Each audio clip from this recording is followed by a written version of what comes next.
3rd, 2020. The time is 9 a.m. We have a rather full agenda today. It might even go through into the afternoon hours. We'll see how things go. We'll start with the first item on the agenda, and just to make a note that all councilors are present for the committee of the whole meeting today. We have under appearances number 1, we have Mr. Thomas Bain. He's the project coordinator for the Amoresco project here in Virginia to review the proposed change orders in the energy services agreement. I believe these change orders were prompted from within the city staff. Is that correct? Mr. Bain, would you please come to the podium and you can turn on that green light, or John, and please state your name for the record and welcome to the city council. Thomas Bain. Morning. Morning. Senior Project Manager. For Amoresco? Yes, for Okay. Amoresco. Okay, please go. And then John Neville, Regional Director for Amoresco. So pleasure to be here again, Mr. Mayor, council members, staff. A little update presentation this morning. So let's see. There we go.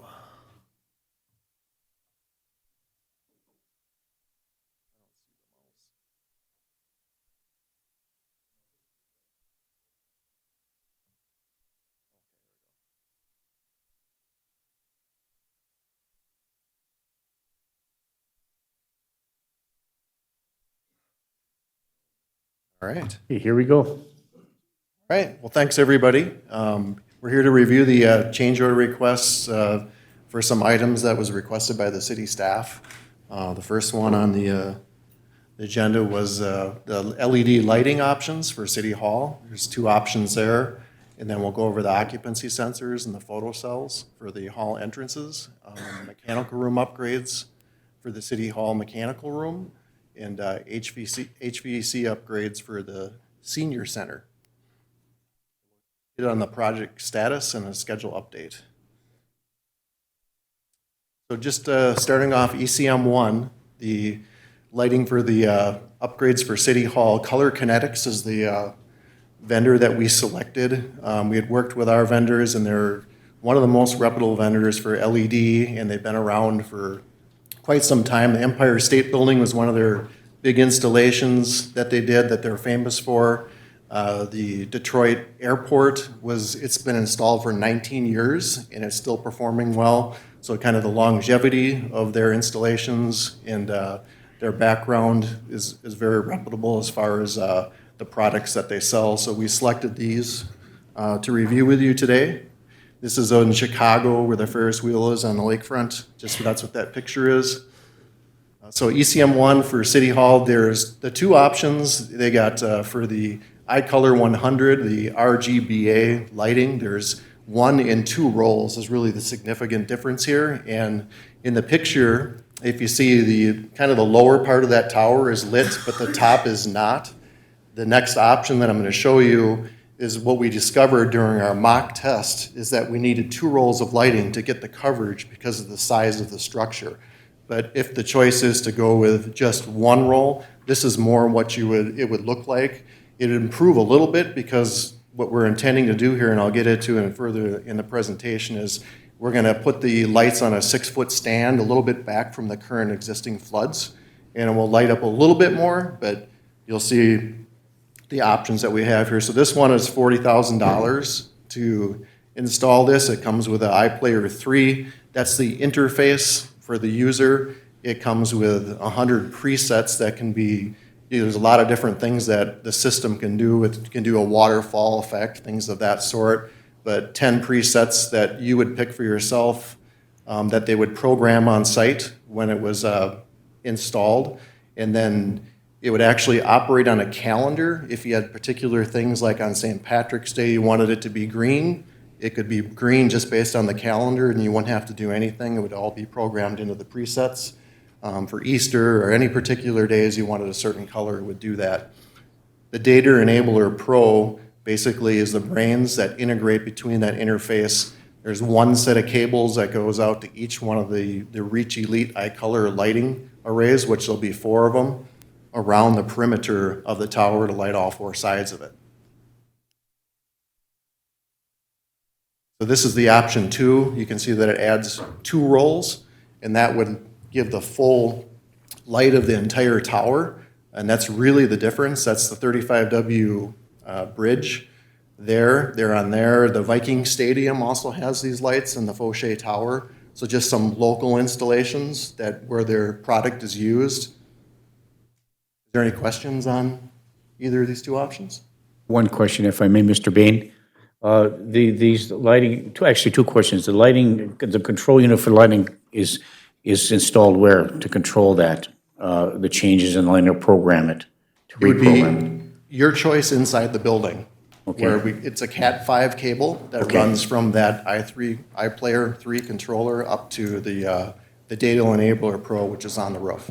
Thank you. And then the second question is you talked about being able to program it to a color coordination based upon different events or recognition of certain things within, the city.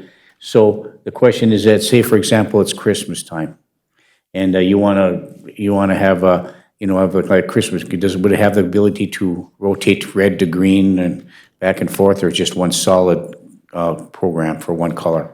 It can rotate to multiple colors, and they can actually, the 10 presets they'll put in there, that has up to 100 of other things they can do, but initially they program 10 presets to do those types of things. Okay, and then the last question is how many different colors are attached to this control unit?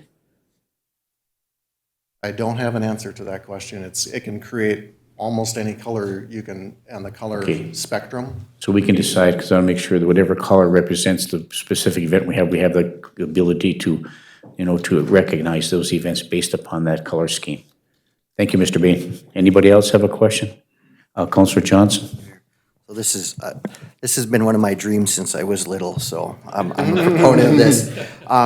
So the technical questions are, so can this decision be made later? Because $40,000 to $55,000 is probably not an option at this time, just being realistic. But how long is our window of opportunity if folks wanted to fundraise or donate? I mean, at what point can we not do this as part of this project? Say probably the latter part of this year. So we would have a good 10 months or so to see if there's grassroots support and we can put together the financing for it. Yes. Okay. Thank you very much. So just to tack on for what Councilor Johnson has asked, so the funding for this, we have this energy agreement through the Department of Public Utilities where, they're receiving the benefit of any cost savings with respect to energy savings in that regard. This particular change order request from city staff would not be part of that, would it? Okay, would you, John, please? I have another slide in about 5 slides from now. Okay, Go all there. right, very good, that's fine. Or you have revenue coming in from a number of sources. Mhm. Can't be added to the contract if you want to do it. For different options for funding. Okay, thank you. Thank you, Mr. Bain, please continue, thank you. This is basically the layout on the roof where where we would position each of the color arrays. They're usually 200s or 100s. At the tower, you can kind of see where the little white lines, those dashes that are going to the tower, where it would light up there where, the picture, I got a video at the end, I can show you what one row does versus the 2 row. That's just more another kind of illustration of what it would look like on the roof. The other option for ECM1 here that was asked was occupancy sensors for 3 of the offices in City Hall, and then to put photo cells on the 3 exits. So basically what the installation for the photo cells, we would intercept the switch inside the building, and we would have to drill through and penetrate the building to mount a box to put a photo cell somewhere on the exterior, bring the circuit back in, and then up to each one of the light fixtures that's above the doorway So that would entail. As far as the occupancy light switchers, those would be just switched out in the room. We might have to look at dual sensors in some of them, like for instance, I think Britt's office goes kind of at an L, and you'd have to get one as you enter the room as well as a person sitting in the space to make sure the lights stay on. That's what this project would entail. So, Mr. Bain, these are occupancy lights, so if the office is being occupied, use that light is on? Is that how that works, or what's the purpose of the occupancy light? It's when it's being used, it senses motion, so it will actually stay on. And then when you leave the room for a certain period of time, it will shut the lights off. Oh, and save energy. okay, all right, thank you. I'm on your frequency now. So. Counselor Paulson has a question. I just have a question regarding that. So there's a presentation to be made within that space, and they need to lower the lighting. Is there an ability to override that and turn off the lights manually? I believe there is an on-off switch on the sensor itself as well as you enter the room, but I'd have to look into that to get back to you on that one. Okay, thank you. Mr. Mayor? Yes, Counselor I Bearable. got a question.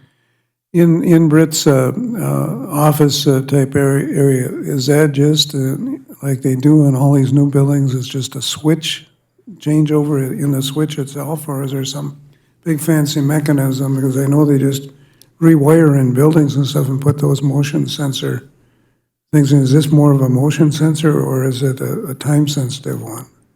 It's a motion and what it does, so it would just be switching out the switch, but in some cases, we might have to add a second sensor in series with it around the corner, so it picks up the motion of the person in the room. But if there's only one entrance, you wouldn't need to do that, would you? Well, if they go around the corner and they're sitting at their desk, it's only sensing motion at the door entrance, so it will shut off after a period of time because it's not sensing anybody's movement. We have to add a second sensor over where the person's actually. Yeah, but that doesn't make sense to me, because you go in and out of bathrooms and stuff in different places, and they got corners and everything. They have one switch that goes on, and until somebody moves and goes out of that room, it stays on. Yeah, it has to be in the position where it can sense the person. If you got a long hall and then around the corner, it may not sense it. So we'll evaluate the spaces, so it may not be needed, but we have to look at it. So you can't position it to one place then as they come in and out. That's what most of these things are doing now that I've ever been in, where you come into a room, even if it's a long hallway to a bathroom, and you go around the corner, and you happen to be there for 5-6 minutes, it's still, I've never seen one go off while somebody's in there. And there's So- only one sensor when you go into these rooms. Why do you need two? Let me jump in. So there might be a way in Britt's office once you walk in, so it can actually see her at her desk and see the doorway. We'd have to. So if a person's sitting there at their desk and they're not moving, what does that do? Because you may not see them behind the big screen she has with any motion. With her big computer screen, you might not see her moving at all while she's sitting there doing work. Have to wave her hand. Well, that's what I'm saying, Yeah. there's gotta be another availability, because I see them in all these places I go into where the light never goes off until you walk past it again. Adjust the time, I think, on some of those, and what it's happening when they walked in, it'll stay on longer, but typically if they don't sense the motion, they're gonna shut off. And it's typically a long, narrow hallway, which So nobody has patented something until you walk by a second time with an indefinite time frame on those until you walk by it a second time. It goes off. I think we could position it further down, like John just mentioned, where it could pick her up. Okay, all right, I'm not satisfied with that answer, but, Okay. because I've been in places for a long period of time, when you walk in, the light stays on, Sure.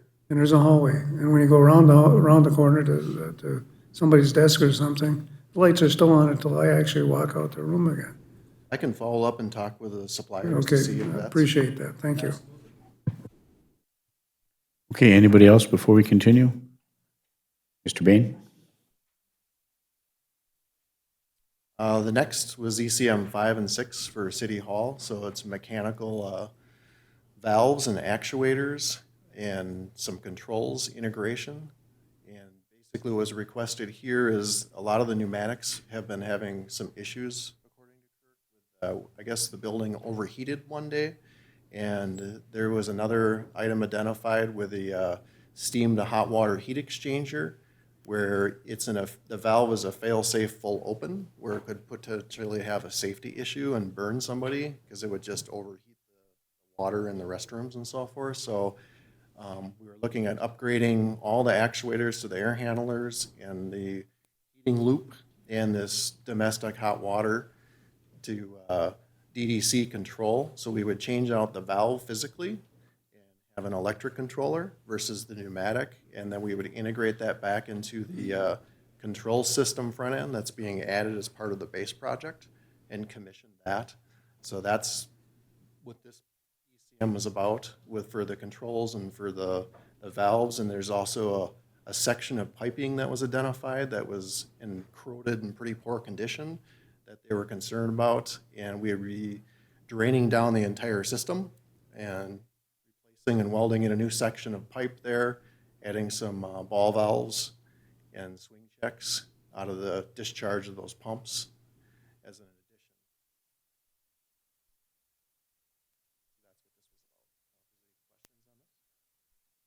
Anyone? Thank you. And this is the senior center, and for ECM 5 and 6, the original base part of this project included a steam to hot water heat exchanger and a motor replacement and some controls and a VFD. And after looking at it closer, on the left-hand side is kind of how congested the mechanical room is. And we were going to add this steam to hot water heat exchanger, and we were looking for a place in the room to try to fit that in along with all the piping. And Kurt is concerned about serviceability and maintenance in there because the room is getting very full. And the other thing that we looked at is the condensing unit outside for the air conditioning is an R22. It's an older system. And his preference is to upgrade the air handler and the air conditioning units as part of this project, instead of trying to fit what we can in the room there as part of the base project, and he would have a hard time servicing it. So on the right-hand side, what we're proposing there is to remove the air handler, ductwork, and associated piping, install 3 fan coil units, and those will each have a steam heat exchanger or a steam coil, as well as the new DX coil for each one. And then we would take out the 8-ton condensing unit outside and replace it with 3 individual ones. One kind of benefit that we get from this is if one of the air handlers goes down, you still have the other 2 that can temper the space, whether it's heating or cooling. So it's essentially kind of a backup. It's not N+2, but it does temper the area, so it gives you time to make a repair in the winter time or something if you were to lose the air handler in that space. So this left a lot more serviceability space for Kurt in that space, and he was really a proponent of this and the new condensing units, which is it's a CFC getting phased out, R22. One question. So say for the sake of, explain to me this, the hot water steam conversion. Okay, so that moves forward. So what happens 2 years from now in the event that it happens? You can argue it could be 3, 5, I don't know. But just say for the sake of argument that the downtown corridor moves from a steam provision system to a natural gas system. How does this, is this a convertible, or how does that work? You'd probably have to change out the fan coils with some gas-fired units at that point. The DX would still be usable. Okay. But you would have to change out those fan coils. Thank you. Anybody else? Councilor Johnson? Are we confident that the roof structure can support additional tonnage, I guess? This is all inside the building. Oh, okay, I misunderstood. I appreciate that, thank you. Thank you, Councilor Johnson. Anyone else? Mr. Bain? Had a quick video here of the day that we did the mock test on this. So there's the one row lighting, the 100 eye color. You'll see So if you can get them off, kind of the top of the tower up here is not you don't want to get well them lit. far enough to the Most of it's protect them and stuff like that, but get them off. light up. And then get They them, could be like where I had them, like 6, 8 feet, probably like 8 feet. get them back as far as you can too, Yeah. would help. Does the full spectrum of all colors. It's just, I don't know if I have a list of colors. I think it does them all for the most part. That's the video. We can leave this thumb drive if you wanted to view it later. So, I mean, just the question is, do you want a complete lit all one, or do you want a little two-tone variation? That's where the beer decision we'll have to make, right? Thank you. So the project additions for option one, again, 40,700. Option two was at 55. Occupancy sensors are here for 4,100, along with the photo cells, the mechanical control upgrades for City Hall, as well as the senior center. And basically, option one's 110. Option two is 125 with the extra roll of lighting.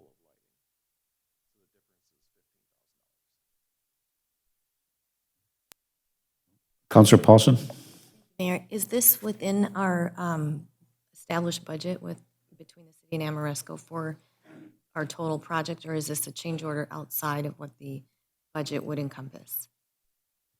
John? Yeah. So this is not within the current project budget. These are change orders requested by your team. And there's a little energy savings, but not much involved in this. That was my next question. Yeah, so just more comfort and safety issues and, aesthetics for the lights up on the roof here. So this is a summary of the project. On the far left there, the column. So the current project, I'll just run through this. If everyone had their coffee this morning to run through these numbers. So again, the project size, just a tad under 2.4 mil. The contribution from the utility was a little over $1 million. At this point, contribution from the city has been $0. And so the final project cost that has been financed is the 1.3 mil. And then the annual energy and operation savings is basically $110K per year.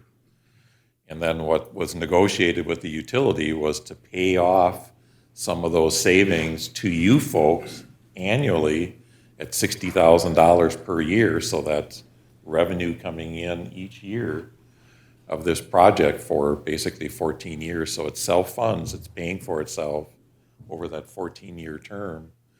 And then after it's paid for itself, in this case, the 1.3 mil, it's actually continuing to generate savings for the remainder, almost another 10 plus years, and it's accumulating almost 1.3 mil by year 20, and by year 25, 2.2 mil. Then when we look at adding these change orders to that project as the next column, on the top it says the project with the 125. So all I did was add into the project size, and then the rest, the contribution from the utility, the remaining project cost, et cetera. And it changes about 9 months, so I just moved it, but it adds another year of financing. And then changes things just slightly on the term savings and the 25-year. Okay, so I guess your options, not even going to the column to the right, are if you have funds available from whatever sources within the city. I guess that was Brett's comment, that there might be some sources available to do these change orders. She felt we're here in the city doing these projects. She thought it was appropriate. The other is to utilize either the dollars from the utility, whether it's the upfront $1 million or the annual $60,000 for their contribution each year to the energy. Or the other option is to redo the financing on the project. And again, rates are even more competitive than we were here before. So that, those are the three options that are available. Unless, Okay. Thank you, John. I'd like to go to our city finance director. You know, you've had some conversation with the city administrator about this, so please give us your perspective on the options that are available and what we have available, what we can't have available, and whether, what would be the best option moving forward. I guess I'm going to definitely talk to Britt, because you said there was some internal, rather than financing or refinancing. yeah, she thought there was budget dollars available from some And that, source. I would have to ask her, Yeah. you know, there's a couple of budgeted items, and I'd have to ask her where she wanted to take that. But are you talking about 50,000? What is the And add-on? let's see, the slide back 100 is and, 125. down. Yeah, so it's, option one is 110K to do all those items, if all those items are of interest. And then if you decide to do item number one up on the top, the City Hall LED lighting, there was the one bank or the two bank to get the full top of the City Hall lit up. So that's the difference on the very bottom right, the 15K. Again, these were presented to us by Britt and staff. Can you folks investigate adding these to the project? So that's what we have done in presenting this morning. Councilor Johnson. But we would have the option to take out the 47 or the 55.8, and the totals would, We're doing this on your behalf. I mean, and I just, yeah, I, from a personal standpoint, I wish I'd have known when you were doing that, because I'd have liked to have been on the bridge, because you can see the top of City Hall as you drive into Virginia. Oh, okay. And it would have been really interesting to see how visible it would have been from over there, so. But that's just on a personal note, because now that the road structure has changed around, the only place you don't really see City Hall when you come into Virginia is from the west. I think that, you know, we would need to get where the budget is coming from, and if we have 9 months, I would be comfortable moving forward with the other stuff, because that's gonna help. Those are, in my opinion, necessities, and the lighting of the cupola on City Hall is a luxury, but it would be something that would, again, make Virginia stand out just a little bit more. absolutely. And to tack on what Councilor Johnson had indicated, so you're going to be here moving forward with, you know, continuing with the current project as approved by the council. How long do you anticipate still being here? Yeah. Tom has the project schedule here next. Oh, you're coming up with that, okay, you're ahead of that. Okay, so that would maybe tack on to what. So like August, early September, we'll be pretty well wrapped up with the project. But you'll still be here through then? Yeah. So we have some time? Thank you. Anybody else? Councilor Bearable? Yeah, John, quick question for you. If we were to look at the refinance of this project, we can do this currently. What would be have you calculated what the differential with some estimates of what the interest rate is right now? Because it's tanked right now. Down, yeah. So I Would think that save us enough money for the $125,000? to refinance the whole, Yeah. that's a question for George? George, yeah. I talked to him just before I came up yesterday. Okay, unless we had some type of time frame where we couldn't rework it, but I don't think we do on that one. Do we, Sherry? Yes, Sherry? Counselor Barabo, right now we have a very low interest on this, but I would have to talk to George. George, okay, we should look at that though, just to see projected savings. We might be able to finance it with projected savings, or at least half of it. So I'd like you to do that if that's a possibility for future. I did look up the interest rate before I came up. One was 2.78 and the other one was 2.87. So the rates have come down since then. So that's a good question for George at Northland. I think on our miners bonds, we locked it at 2.62, so we're right in that area there, okay, right? So, okay. Councilor Paulson? Mayor, John, is there a recognized, do you have a figure of a recognized energy savings on items 3 and 4? Just so we can equate what the investment is versus what the savings, the efficiency would save?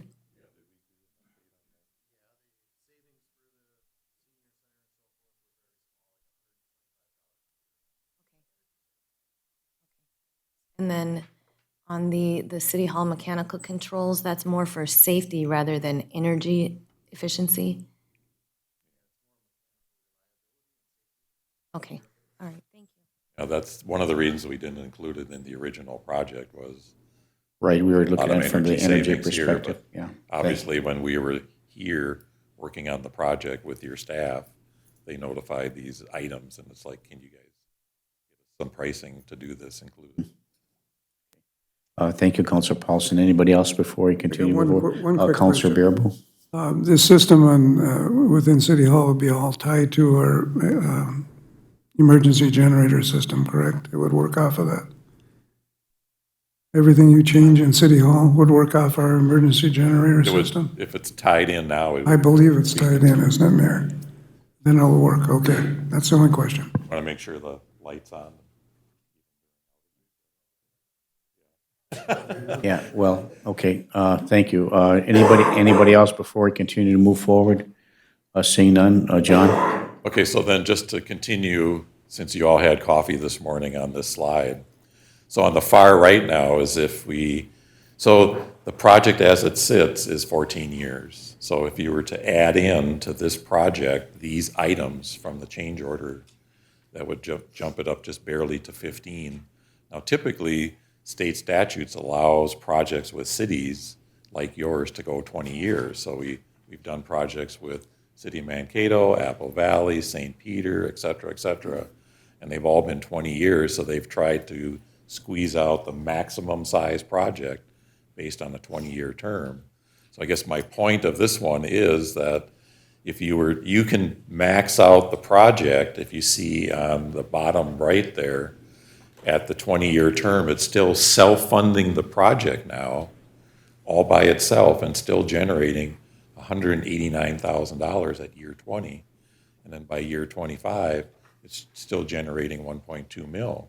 Not as attractive as the prior two on the left, but now you're accomplishing $3.1 million worth of projects. So it's just a thought, if you're going to think about refinancing, and if there's any other items that you would like to include, you have the capability of going that high on a project, state statute-wise.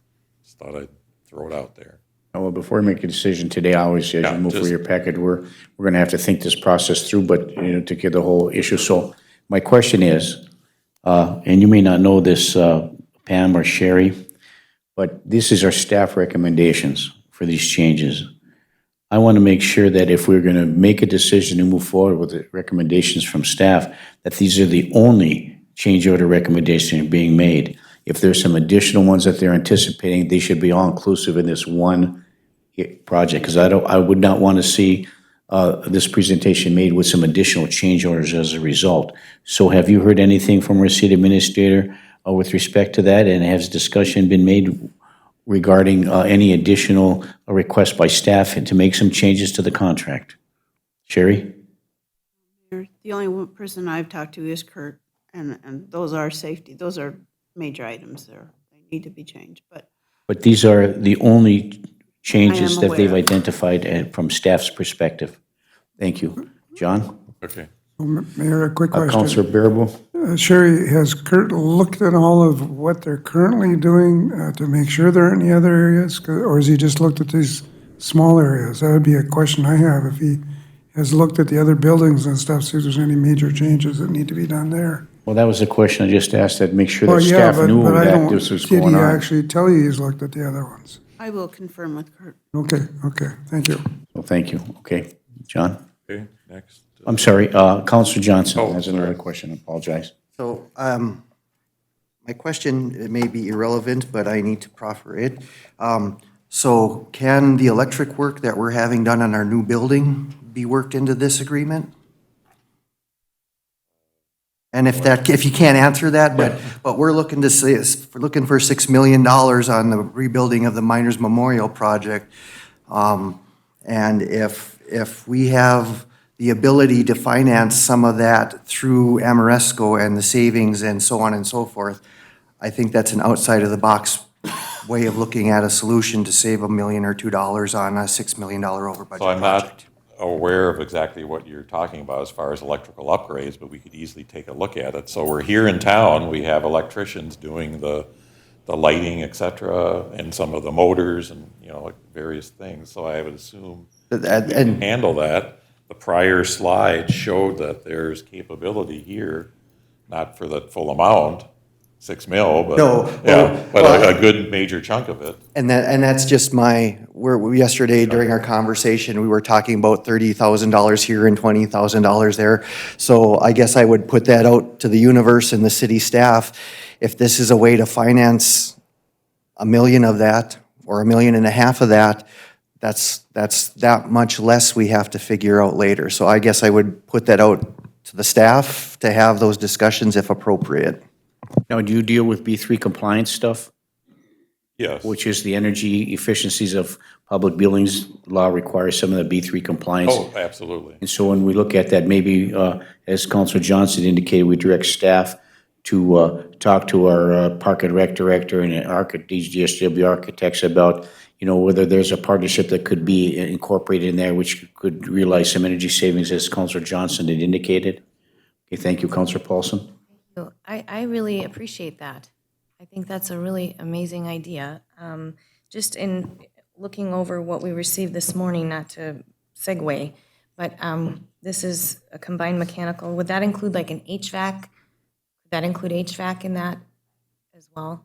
As part of the, Doing it right now. I guess that's kind of the point, is we're right here in town till Right, August, this is the September. proposal for HVAC, right? Yeah. And you're talking about HVAC at the miners, is that what you're? at the miners. At the miners. Yep, so this is at the So, miners For project. discussion purposes? This is, thank you for allowing me. The miners project in town? It's a brand new building. Oh, And yeah.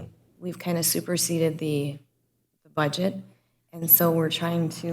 We're trying to, Yeah, I won't comment. we're trying to understand our financing options. And just on a line in a document here, the HVAC system is estimated at $5.2 million.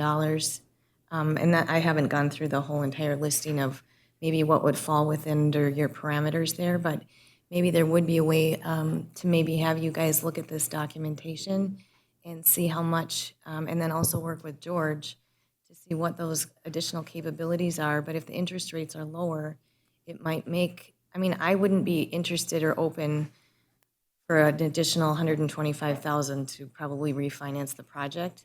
But if we could additionally refinance $5 million, I think that would look a lot more, I don't know what the word is, it would look great to look into that. So But if we're there's, here, we're here in town. We have the capability of doing that. We'd be glad to work, we worked with George before on all this, so we'd be glad to take that on if that's of interest. and I'm assuming there'd be fees with any type of refinancing, there's going to be fees, so Yeah, that's a Like George question, but bond it's, issuance. yeah. stuff like that. But I'm just saying, so for $125,000, with whatever those fees are, refinancing or bond issuance costs, I'd rather see what, if there's other items that might fit into that B3 checklist, that we could look into that. That, I think, makes sense to me. So thank you, Counselor Open for Johnson, that, for mentioning that. So just a sidebar on the financing. So again, one thing I didn't mention is the utility is also providing about $30,000 at the end of our project for rebates that they had set up, if you recall that conversation. So those are dollars coming in that aren't focused here. And then again, the $60,000 per year that they're contributing to this project is coming in every year, and that's basically not involved in this project, although it's part of it. But that's instant cash flow to the city right from that agreement that was signed with the utility. Okay, Sidebar. thank you.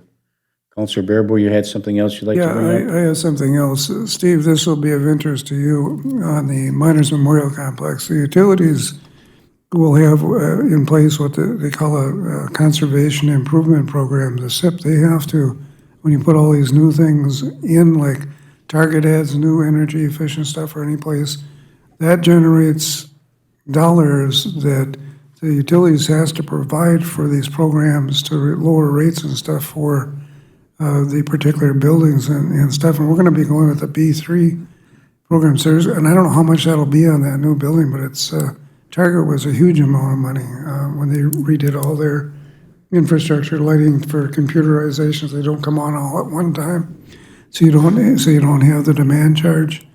And this building, I'm assuming, will be to that specification with that B3 stuff. So that's another whole program that'll generate some money back. So, and they have to do that by state law. They have to have a report every year. Okay, thank you, Councilor Baraboo. Anybody else?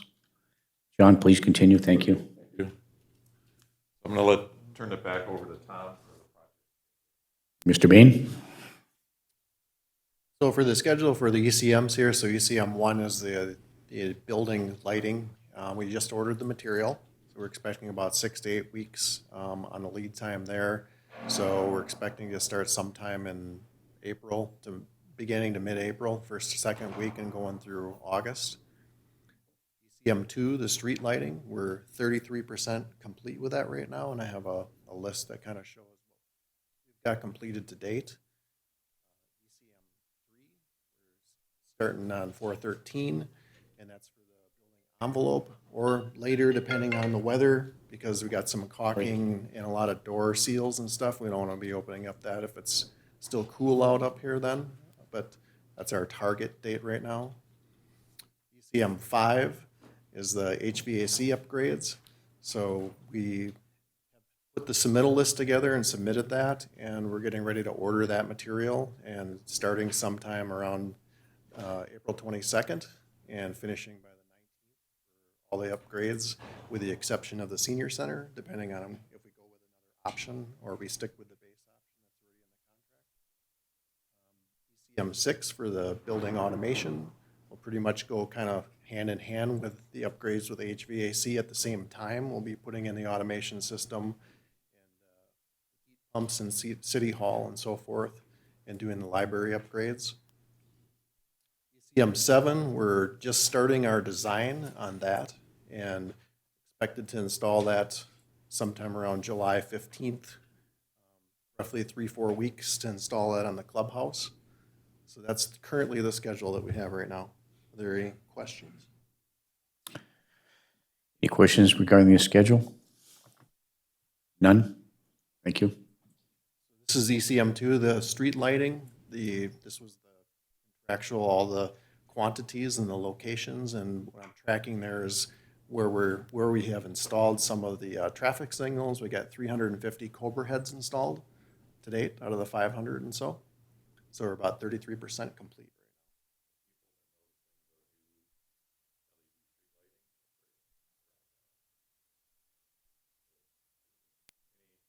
Heard one negative comment already About? about the LED street lighting. Yeah, well, I brought that to your attention because, you know, without the respect, and he recognizes the ridiculousness of that concern. And after explaining, you know, this project moving forward, I think it's moot. So, thank you. So just when you mentioned that, so one individual said it was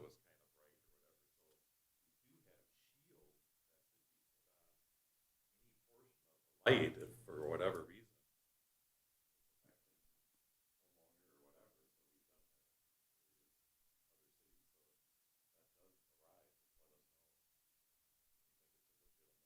Sure.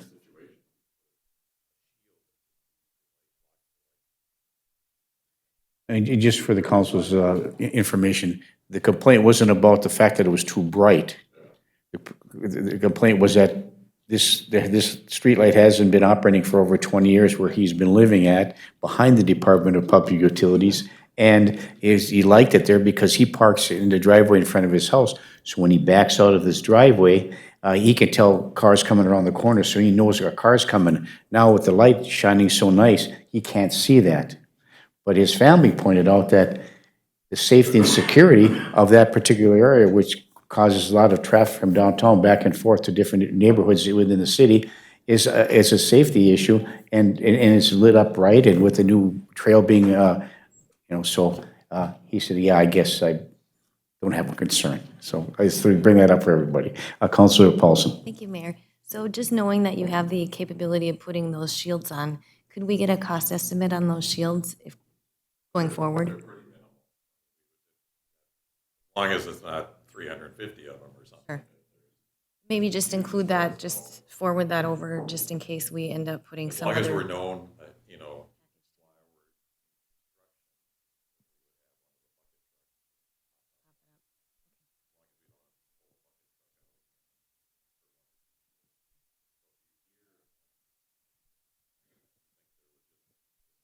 Make a list.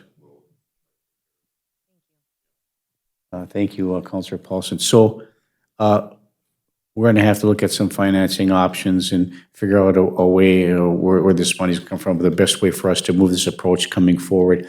And we'll be working with our city administrator, our city finance director, and maybe George Ireland in conjunction with you as well. Maybe look at some of the minors issues if that's feasible based on our bid process and being new construction, and how that works within that area. We'll do that. So the question for me, or the question for all of us, is what's the timeline here? We'll have to make a decision within the next few weeks or the next month, or what is Amoresco's? well, so Rick wanted you folks to decide by next. Okay, well, No. So I mean, again, we're. I was going to here say I don't till- know if that's feasible to do. We're here till Right. August. So Okay. this is, we did this work on her behalf, Mhm. city staff. Yeah. So we're here. Mhm. I guess the sooner we know about it, we're gonna start doing building. The sooner we know about it. Sure. So we'll do our due diligence and try to get this. I would like 30 if possible, because the senior center, or if we do go with a new option, it will take some design time and then material ordering. So that would be the most critical path, I would say. And then the city hall would be next for all the actuators and valves, if we're going to go forward with that one. So within 30 days, would be, reasonable and acceptable and workable. Very good, thank you. Councilor Paulson. Would it be reasonable to give the Amoresco folks a copy of the Kraus-Anderson breakdown? I don't know if that's appropriate to do that. I'm not sure what the process is.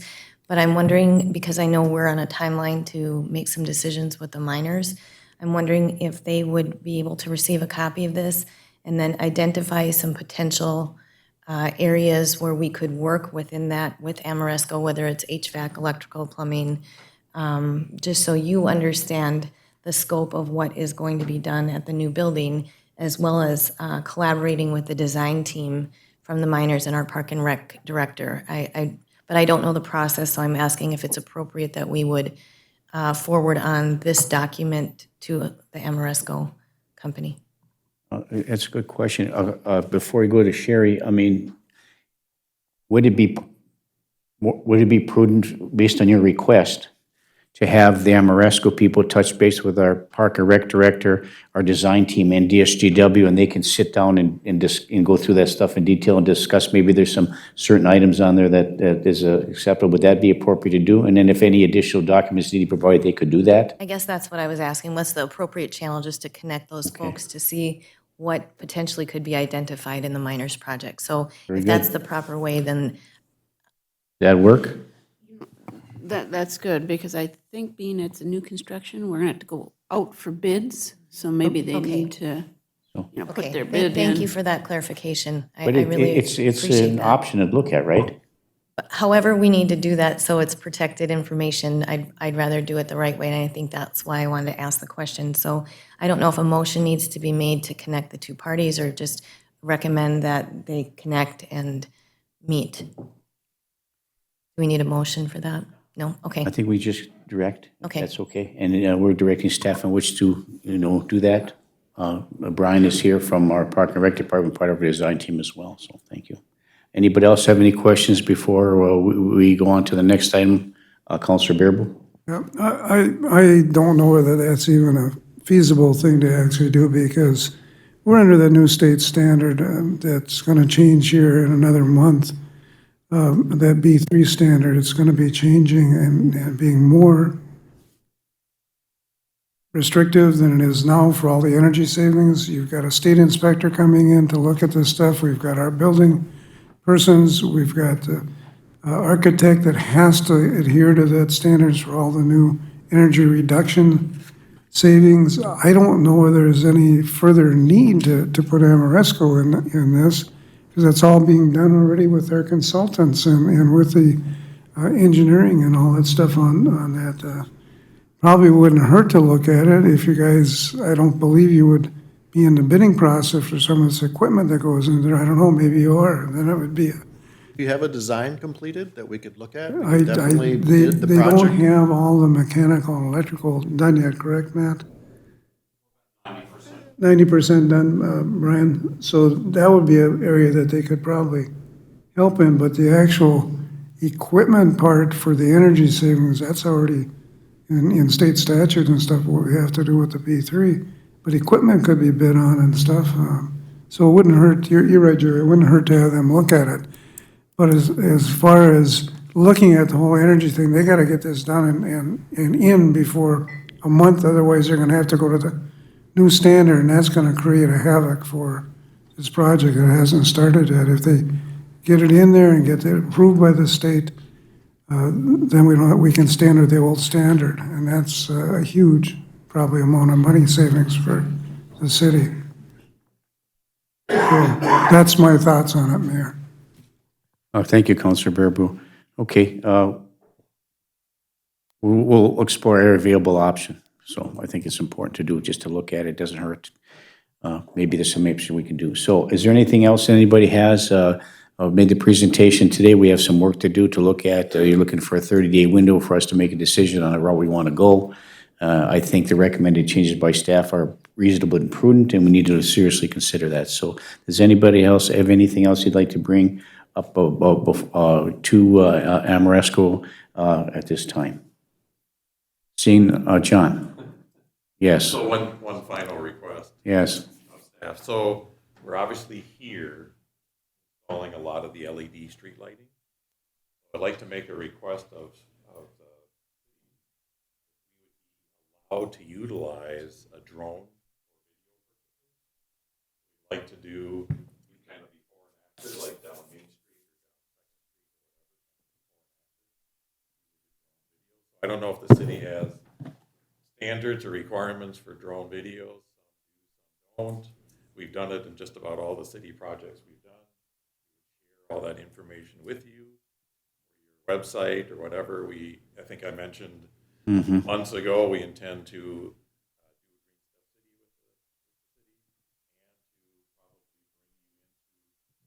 Environmental Initiatives Award for next year. We do not have a drone policy, number one. Number two, we're not in any restricted or certified airspace that requires permission from the FAA to do it. And three, we have private drones that operate on a regular basis within the city limits of Virginia. So that being said, Councilor Johnson. We're good? That was your thought? Okay, Councilor Barnzelli? Thank you, Mayor. During the cruise night in August here in Virginia for probably the past 4 years, they've run the drone up and down Main Street, and it shows it on television and that for the people at home. So there's no problem. They've been flying them around the city for at least 5 years. As long as you're not giving anybody a haircut, you'll be okay, I think so. All right. Okay, so one last question is, do you have a local person here that? We could give you some recommendations. Go ahead, Councilor Freely. We would prefer, if there's someone here local, we'd like to use them.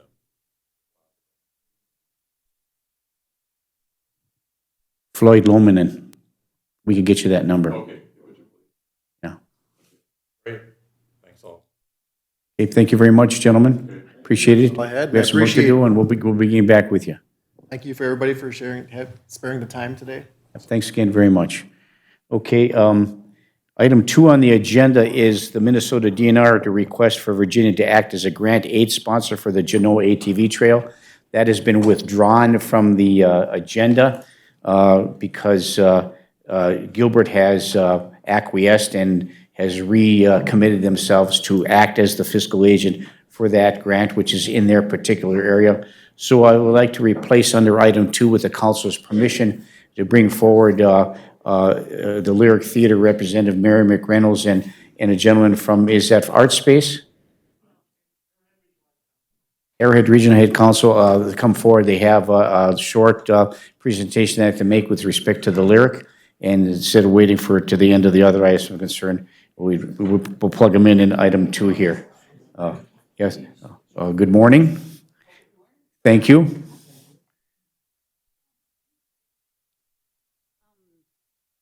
Mayor and councilors. Nice to see you again, Mary. I'm here with Drew Digby, who is the director of the Arrowhead Regional Arts Council. Name once again, Drew Digby. Drew Digby. And Mr. you Digby, good morning. may recognize him in a previous life with the Department of Iron Range Resources. That's right, So, yes. Thank you. As you're talking about the parking lot and making the final decision on that, I just wanted to bring forward a current economic impact that the Lyric is having in our neck of the woods, and also what the future looks like for us. In the comprehensive plan from 2017, in Chapter 9, it does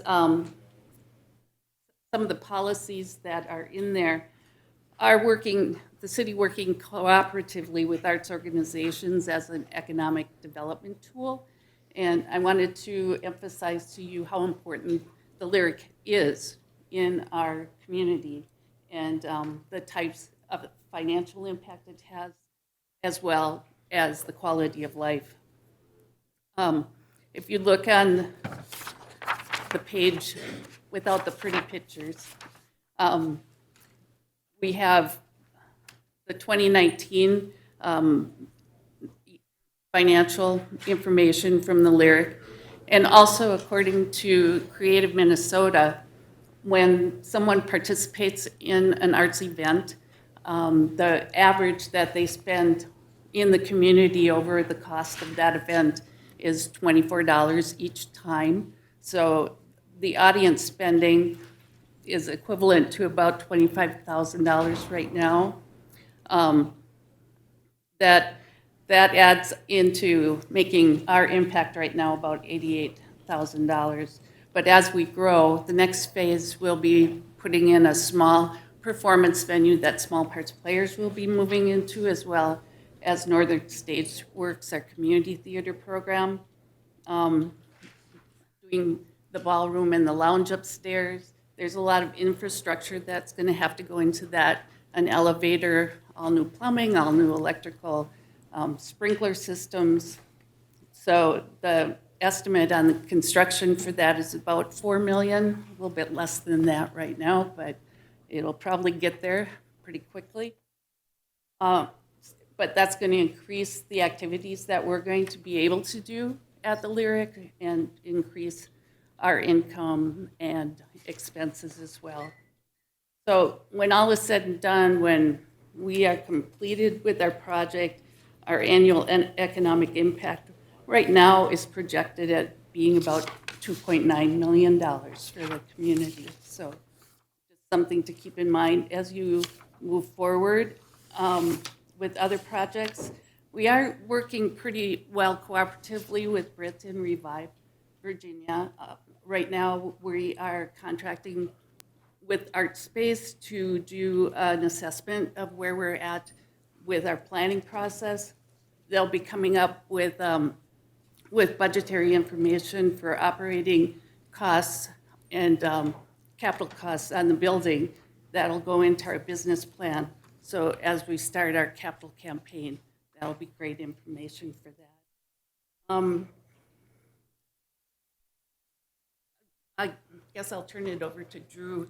He has a lot of experience with the economy and Good morning, Mr. Digby. Thank you, Mayor. Thank you, councilors. I appreciate your time. Before I worked for the Arrowhead Regional Arts Council, I worked in economic development in the region for 10 years. And I think my point here today is I'd encourage you to do whatever you can to make the Lyric and other arts institutions successful, not just because they themselves generate an economic impact, but any small town that invests in the arts draws more investment of all kinds from all directions. I was just at a meeting last week of the Iron Range Economic Alliance at the IRRB.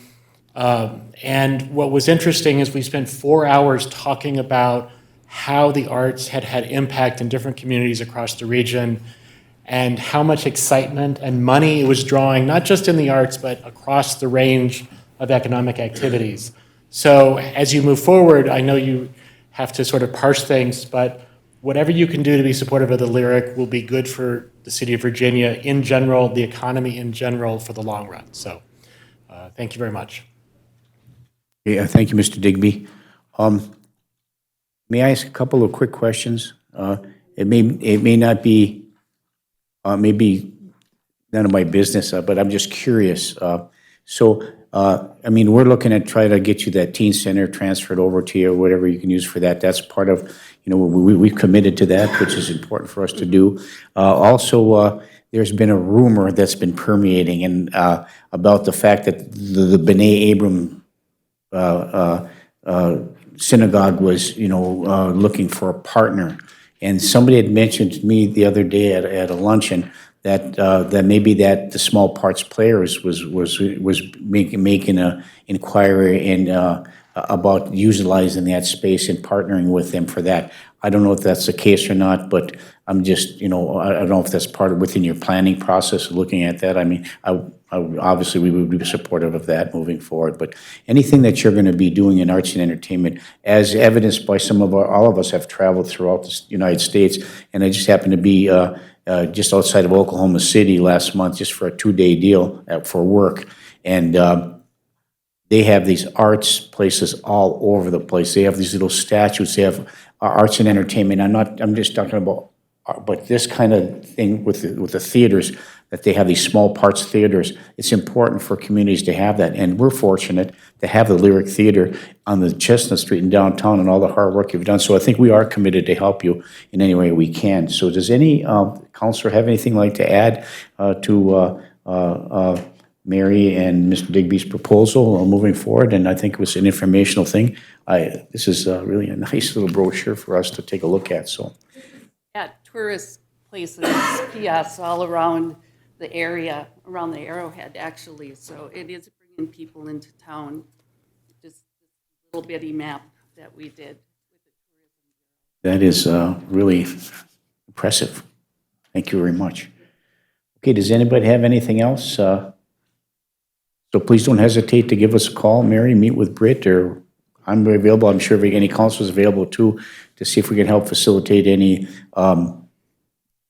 support for this process. Thank you. And if I may ask, are you here also on behalf of the Iron Range Partnership of Sustainability for the movement of the farmers market? Okay, I'd bring that up to the agenda if you were. So, okay. All right, thank you very much. Have a great day. Okay, we'll move to item 3. Mr. Mayor. Yes. I just wanted to. I'm sorry. That's Councilor okay. Beyondich. That's okay. Mr. Digby, Mary, go ahead. I just wanted to say great job on all that you do at the Lyric. And it's always exciting to see what you're coming up with next. So thank you for coming in. I'm sorry, I didn't see your light on there, so I apologize for that. Okay. Okay, we'll move to item 3 under the agenda, which is building and grounds. We've summoned Bill Hannes to come back into the city council. Well, Chris can talk about, but he's talking about one part of it. I want to talk about the demolition part of it first before we go on to Chris's presentation of what he wants to do is from the fire department perspective, because both of these go hand in hand with the demolition, how that demolition goes, and the time frame which is going to be done. So this is item 3, is the update on the demolition of the Midway Motel. So I know that Chris Clark has some requests for training at this hotel, maybe do a controlled burn on that. He'll be talking about that. But as a part of that, if a demolition is approved for that, that may affect how we demo it, because if there's a controlled burn there, I mean, we can't just leave it sitting there for a long period of time. So Bill, would you please come forward and you have a moment and kind of give us a little update on the demolition of the Midway Motel? I think in our packet, you have a summary of what it's going to cost, about $99,000 if it's done for a contractor, and about $50,000 if it's done through the city. Bill has indicated earlier that the city could do this. There's some financial things to weigh back and forth, and also Ed Alto has also given his a go that they are capable and they have the iron and the equipment in order to tear that down in-house. So Bill, would you please go through this for us, and then we'll have Chris Clark come up as well. Sure. Thank you. What I put together for you today is just some estimates that I've been able to put together here the last couple of weeks. Again, the building, we basically boarded it up, so it hasn't been cleaned out. I mean, we've had vandals in there 2 or 3 times at least. That's pretty well trashed the place on the inside, so that material will have to be kind of gathered up and hauled out. But pretty much our first 2 costs on there are being the hazardous material investigation and then the hazardous removal. Those are pretty much set costs. The city would have to do that regardless which way we go, because in order to get a bid for the actual demolition, we need to have that cleaned out for them, because that's an unknown cost. The inspection, I did get some numbers from local contractors for budgeting, but that would actually have to be bid out to them as a professional service. And again, the removal cost isn't known until we get that inspection report and get them to actually put together their bid. My cost estimates here, if you read at the bottom, under the city, we're doing the work. That's only hard costs. I mean, we got to pay to actually dispose of it. We have to bring the fill in and those kind of things. We're not including labor costs because, again, we pay the people whether they're doing this job or another job, and same with our equipment costs. We don't have fuel costs in. We're not renting equipment. We have all the equipment available at our disposal down at the city shop to do this if it's decided to move forward. The only caveat, if you decide to go with the contractor, you'd be able to go through IRRB to ask for funding from them. Normally, IRRB will not let a city do a commercial project like this and then reimburse us for it. A portion of it, yes, but not the whole thing. So I guess it's up to you to decide which way you want to go. I'm guessing, talking with Mr. Alto, our Public Works Director, we're looking at a month if the city does it, and that's what it's going to take your crew of about 5 or 6 people off the street in the summertime. Okay, so as far as reimbursement goes, so say for the sake of, what you're indicating to us, Bill, if I understand correctly, if we do it in-house, we're not going to be able to cover much of a cost from the IRRB. We don't know how much is at 10% of the project, 20% of the project, and that kind of thing. I mean, do we know that? Normally, commercial demolitions is a 2/3, 1/3. And again, this is if you're bidding it out to contractors, and again, you have to get at least 2 bids in order to qualify for that. I mean, of course, we're not going to bid it out if we do it because it's us. Right, okay, thank you. Councilor Paulson? Bill, in your estimation, what kind of a priority level do you put on the actual demolition of the building? I think the city council needs to set that higher. Right now, it's a vacant building. Again, it's been vandalized 2 or 3 times just in the last couple of years that we own it. So I think it has to do with more the economic development end of it than more the emergency demolition part of it. I think I'm more concerned about what we have originally into it versus what the costs are going to be to demolish it versus what we may potentially get back from it in economic development, whether it's to put a billboard up or work somehow doing something like that or an easement. If we do, there's a couple options, but maybe one of those options doesn't look like we're going to be getting much back. So I'm concerned about that. But I'm also equally concerned about public safety entering into the building and having a potential problem there, an eyesore for. So I guess I was looking for a little bit of a push from you what the priority was. Well, as far as the safety is concerned, I'd love to get it done. And I'm sure the police department and the fire department agree 100% with that too. But again, city has to decide budgetary, I mean, if it's high enough on their priority to move that up. And I do think, and to tack on to what Councilor Paulson said, there's a couple other things to consider. I know that this, what Rock Ridge or Rockview, or what's it, the development that John Fido and Darren Alto have, they have that business development thing, and they've been meeting down with the legislature, pressuring us as well to get that thing down. And the goal and objective for us was to get the property, which you have to be able to control what economic development goes on that property, so that was our investment for that. And by demolishing this, opens up the ability for us to seek state funding to extend Midway Drive in order for the business park to have, people have access to get into that business park. That's number one. The other piece of that is to open Cuyuna Drive. So that it's an economic development piece for the future for that building development. Now, there was some discussion about, are we going to do the Third Avenue apartment complex, or we're going to do the Midway Motel. Our public works director, Ed Alto, had indicated to me this morning that once the snow is removed from the miners in preparation for the Home Boat and Travel Show, they're going to be moving down to the Third Avenue, and they're going to be ripping that thing down this week. So that's going to be coming down. So the other question is that the priority with respect to that, I think would be based upon Widener's property on Third Avenue, that apartment complex, so we have those two empty lots down there along Bailey's Lake.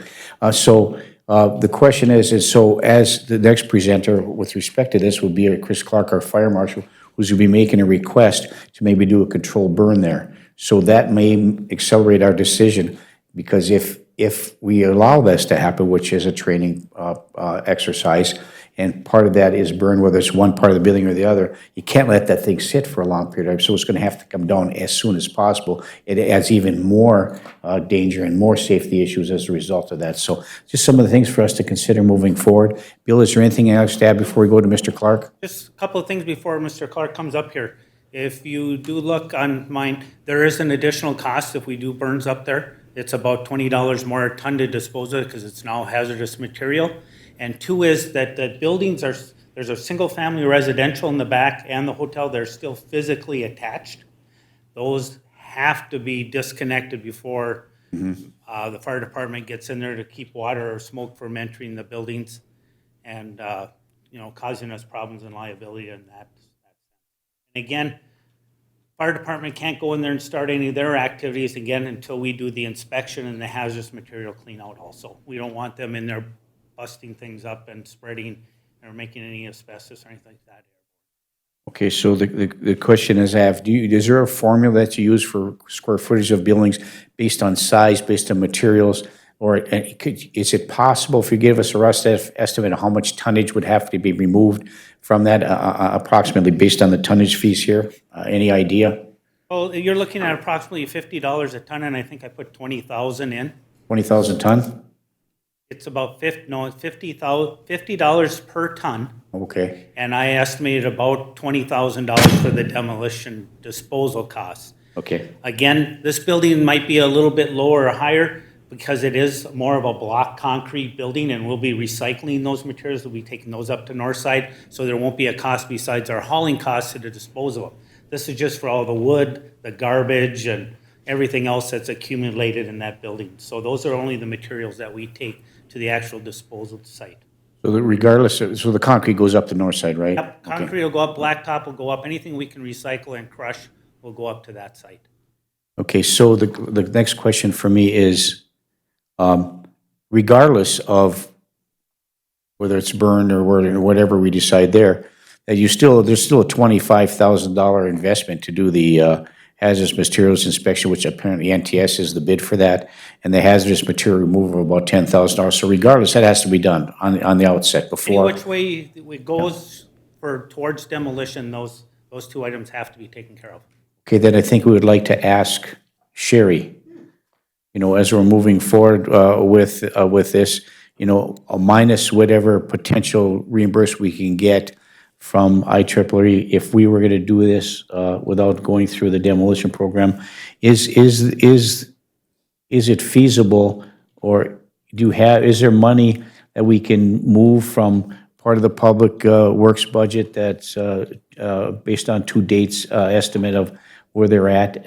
Is there money that could be appropriated, at least to do the first two phases? Mayor, before I answer that, I'd like to research it first. Okay, would you please? Thank you very much. Bill, anything else? Anything else from the council? Any questions, comments? Okay. Great, thank you. Bill, thank you very much. Thanks for coming back. Now we have for us Fire Marshal Chris Clark. Chris wants to talk a little bit about the building and maybe some training opportunities for the fire department. Welcome, Chris. Mayor, Fire Marshal Clark. So I guess I'll answer some of your questions or thoughts on the Midway Motel. Of course, we see this as an opportunity for us to learn, whether we put live fire in it or that we use it for just some generalized local training that would benefit our firefighters and also regional firefighters. By hosting our events that we do, we could do door breaching, wall breaching, we can do some ventilation practice, we could do a lot of ladder operations. So these types of buildings don't come up very often for us, so we could utilize it at minimum once the hazardous inspections and abatements have been done. We could utilize it at a minimum of that, and that's invaluable training. I mean, you can't really necessarily put a price tag on that, but for us to travel could be anywhere from $50 for a day trip to Duluth, or it could be $1,000 based on where that location of that event is. And that would hold true whether it's burnable or not. So in the end result, we'd like to have some ability to access the Midway Motel for training.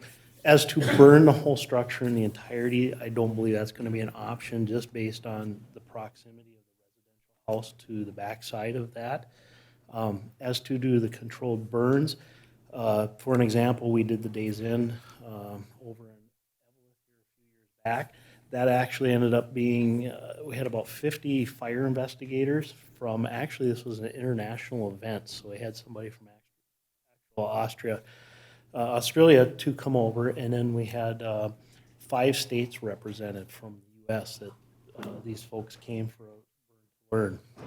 So we would like to use it in that event where we would actually do what we would just say room and contents fires. So we would do sets within the confounds of the units and investigate those. That also provides the investigators from around the area an opportunity, but we also bring in local players. As we actually do the fire, they get a chance to practice some of their fire suppression techniques and so forth. So it's a win-win at the end of the day, and like I say, to put a price tag on that, there's some variations to get that ability.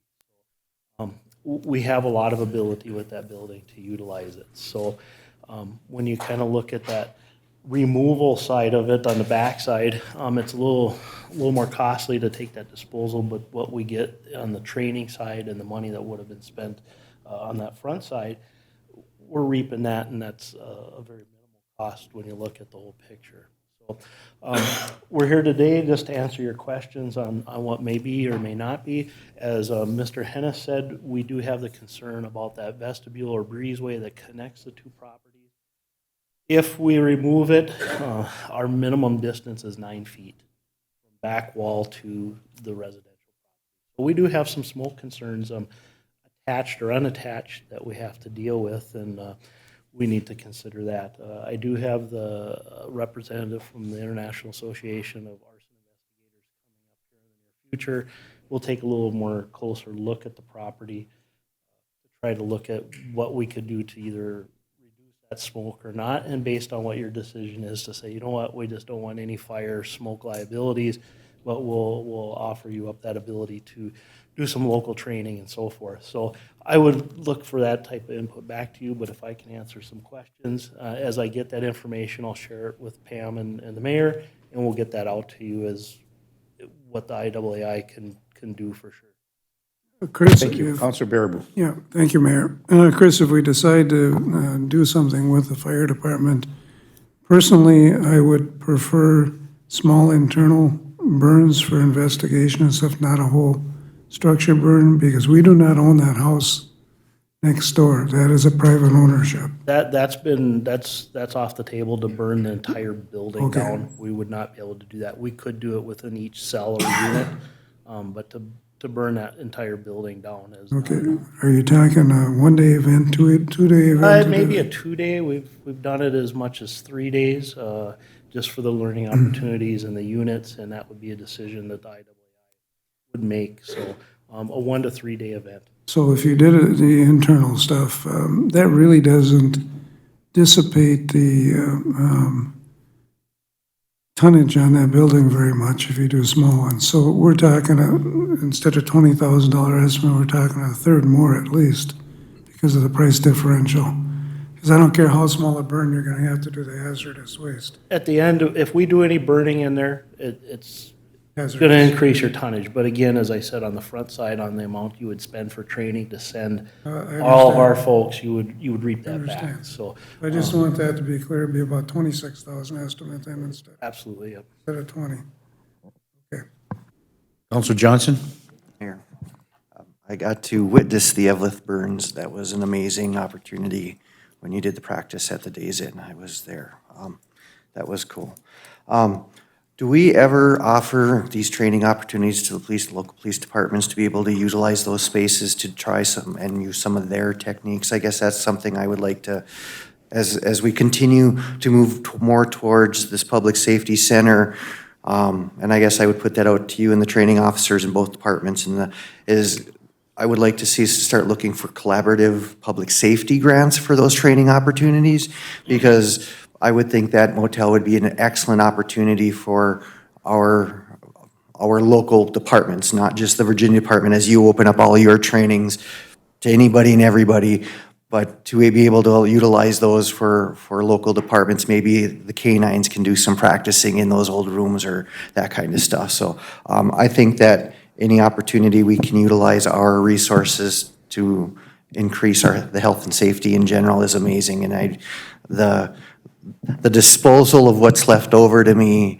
is pennies compared to what you were going to do or the time you can save when my house is burning down or when there's an incident at a different hotel where we know what to do. We're not figuring it out as we fly. So I appreciate that you all continue to find these opportunities, are creative in your thinking, and I appreciate it very much.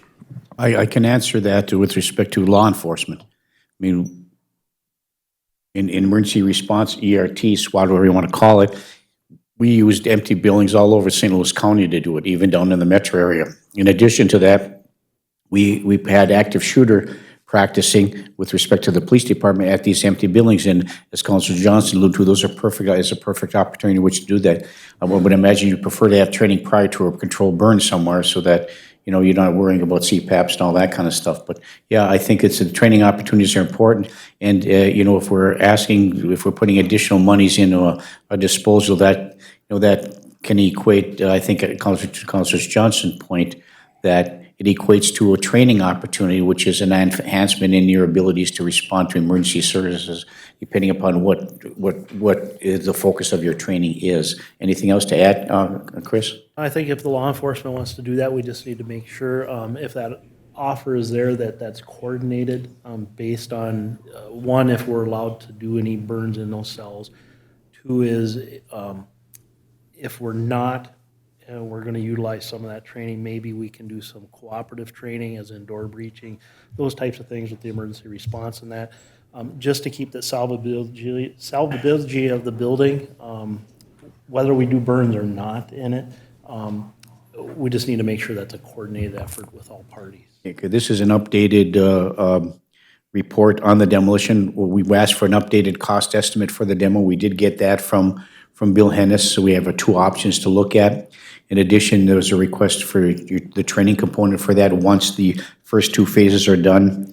the $25,000 if we approve that. So we can take action today, or we can, use this for informational purposes and do some additional research to coordinate any training opportunities with the fire and the police department, at the same time working with Public Works and getting information from Sherry about what funding sources available, at least to do the first two things of the $25,000 for the inspection and the asbestos removal. Any comments, questions, or concerns on the part of any counselor?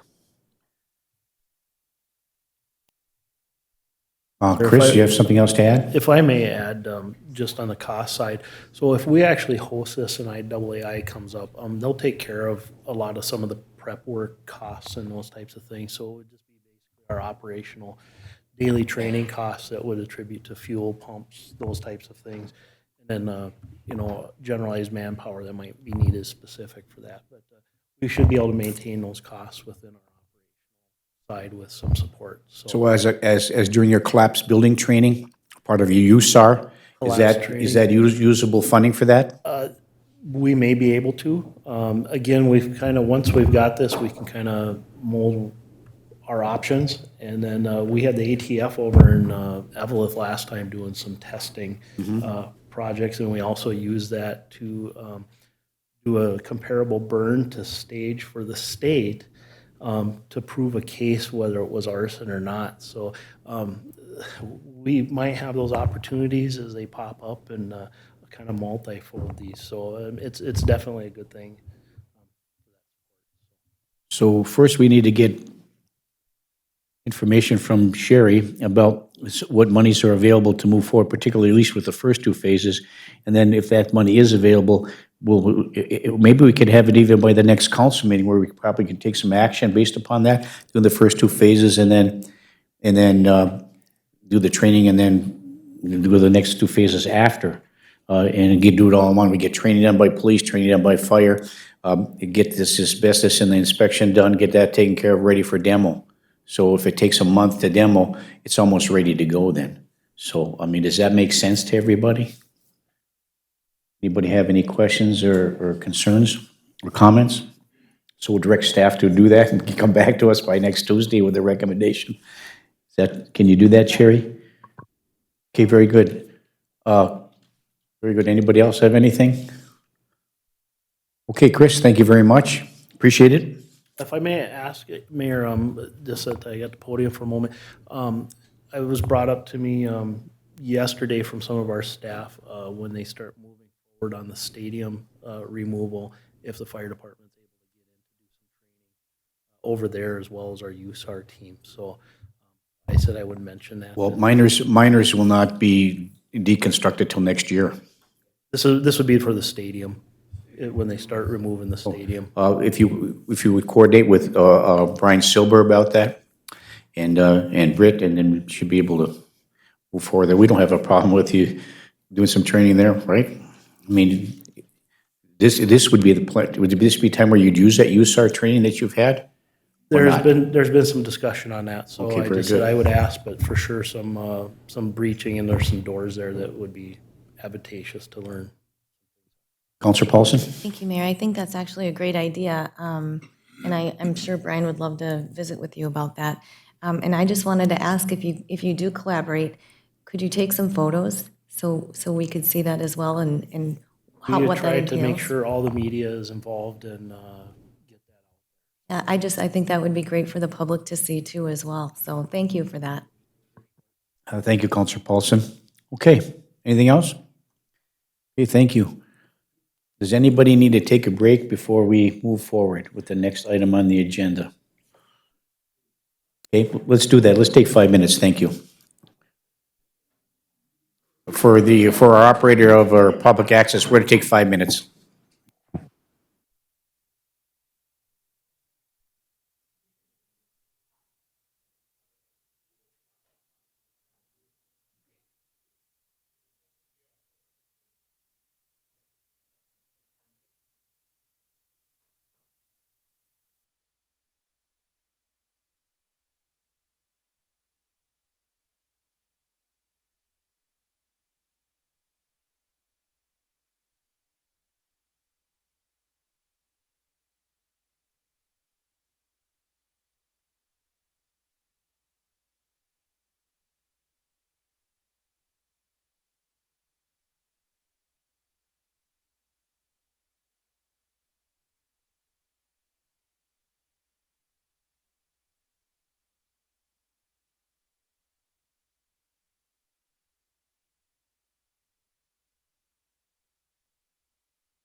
We're back online. Thank you very much.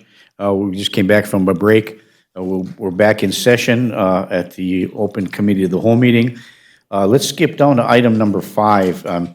Matt Reed from SCH has been sitting here for most of the morning. So, Matt, would you want to come up here? Item 5 under Building and Grounds is the request by SCH to solicit quotes for the 418 Pass-Through Park and the Public Library project. Matt, good morning.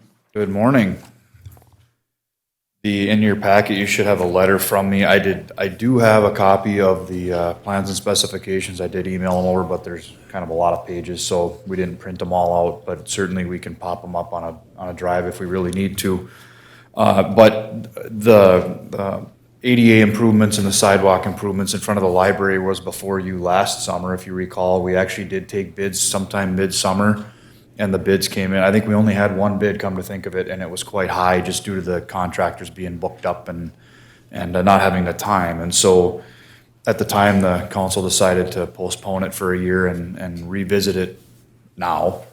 And then in addition to that, Kimley Horn actually was doing the project for you on that 418 pass-through park, and I think Todd Hallinan has been in front of you guys prior talking about that project.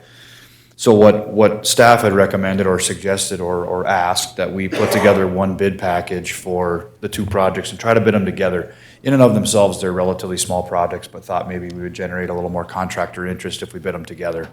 So what I'm asking for today is authorization from you to go ahead and solicit quotes. We are under the $175,000 bidding threshold, adding them together.